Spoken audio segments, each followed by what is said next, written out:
મિત્રો આપણા જે પાછળ જે ઘર જોઈ રહ્યા છો તમે, જે આ બાજુ ગ્રીન કોટેજ લગાવ્યું છે એ સોનમ કપૂર, અનિલ કપૂરના જે ડોટર છે, અને આ બાજુ જે ટોપ ઉપર તમે જોઈ રહ્યા છો તે જોન અબ્રાહમનું જોન અબ્રાહમનું જે ઘર આવ્યું છે.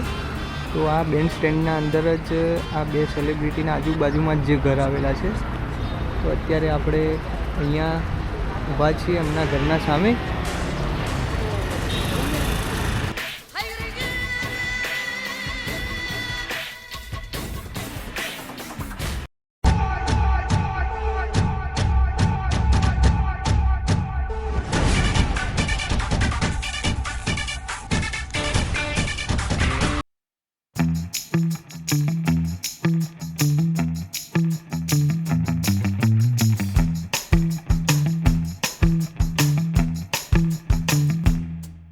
સ્વાગત છે તમારું મારા નવા વિડીયોમાં. આજે આપણે છીએ બાંદ્રા ખાતે.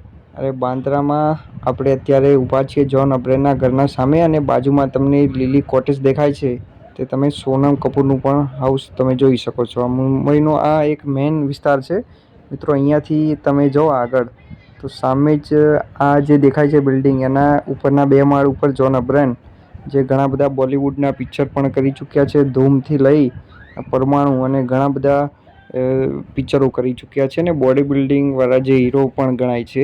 તો તે અહીંયા રહે છે. મિત્રો આપણા જે પાછળ જે ઘર જોઈ રહ્યા છો તમે, જે આ બાજુ ગ્રીન કોટેજ લગાવ્યું છે એ સોનમ કપૂર, અનિલ કપૂરના જે ડોટર છે, અને આ બાજુ જે ટોપ ઉપર તમે જોઈ રહ્યા છો તે જોન અબ્રાહમનું જોન અબ્રાહમનું જે ઘર આવ્યું છે. તો આ બેન્ડ સ્ટેન્ડના અંદર જ આ બે સેલિબ્રિટીના આજુબાજુમાં જ જે ઘર આવેલા છે. તો અત્યારે આપણે અહીંયા ઊભા છીએ એમના ઘરના સામે. મિત્રો તમે અહીંયા ઘણી બધી વાર મુંબઈના અંદર મોર્નિંગમાં તમે જોઈ શકશો, જોન અબ્રાહમ ભાઈ પોતે મોર્નિંગમાં વોકિંગ કરતા પણ જોવા મળશે તમને ઘણી બધી વાર. અને ઘણી બધી વાર અહીંયા આજ તમે આ બંગલો જોઈ શકશો, ત્યાં સોનમ કપૂર ઘણી બધી વાર અહીંયાથી નીકળતા હોય છે. તો મિત્રો આજે આપણે જોન અબ્રાહમની વાત કરીશું કે જોનભાઈ પોતાના શૂટિંગ અને પોતાનું વોકિંગ અને પોતાના દિવસની શરૂઆત અહીંયાથી કરતા હોય છે. ને અહીંયાથી સામે સી વ્યૂ દેખાતું હોય છે, સામે જ દરિયો છે. અને આ દરિયો સામે આ બધું આખું દરિયાના આ બધા વિસ્તારને બેન્ડ સ્ટેન્ડ પણ કહેવાતું હોય છે.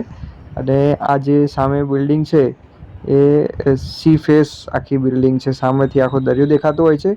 તો મિત્રો આ તમે જોઈ શકશો સામે જ જે બિલ્ડિંગના ઉપર બીજા 2 માળ ઉપરના છે, તો એ 2 માળ ઉપર દેખાતું હોય છે મિત્રો.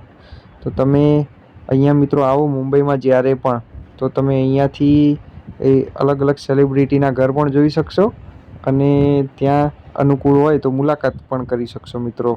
તો આવા જ વિડીયો જોવા માટે મારી ચેનલને લાઇક, શેર, સબસ્ક્રાઈબ કરો.